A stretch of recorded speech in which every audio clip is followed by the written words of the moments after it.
এই জুলাইয়ের চেতনা নিয়ে যেন আমরা কেউ ব্যবসা না করি।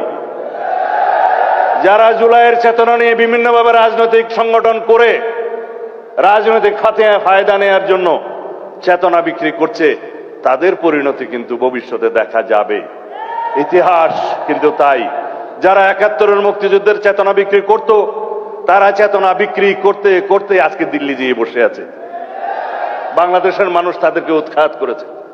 সুতরাং চেতনা বিক্রির ব্যবসা ভালো নয়, রাজনৈতিক ফায়দা নেওয়ার উদ্দেশ্যে ভালো না। আমরা এই মহান 2024-এর জুলাই গণ অভ্যুত্থানের ইতিহাসকে ধারণ করব, স্মৃতিকে ধারণ করব। অনাগত কালে ভবিষ্যতে আমাদের প্রজন্মরা যেন দেখে স্বৈরাচার ফ্যাসিবাদের পতন কিভাবে হয়েছিল, ফ্যাসিবাদী স্বৈরাচারী আচরণ যেন ভবিষ্যতের কোন সরকার না করে। জুলাই নিয়ে কারা ব্যবসা করতেছে কারা করতেছে না, এটা হচ্ছে কুয়াশার মতো রয়ে গেছে। যদি আপনারা যদি জুলাই সনদকে কিংবা গণভোটকে যদি তাড়াতাড়ি যদি প্রাধান্য দেন, তাহলে আমরা বিশ্বাস করব তোমরা জুলাইকে নিয়ে ব্যবসা করতেছো না। আসলে এখন এটার কুয়াশার মতো। অবশ্যই আমরা এটা স্পষ্টভাবে জানতে চাই, আপনারা কি জুলাই সনদকে প্রাধান্য দিবেন কিংবা গণভোটকে কি প্রাধান্য দিবেন, নাকি যেভাবে আছে সেভাবে রেখে দিবেন, শুধু বক্তব্যের মধ্যে এগুলো সীমাবদ্ধ রেখে দিবেন।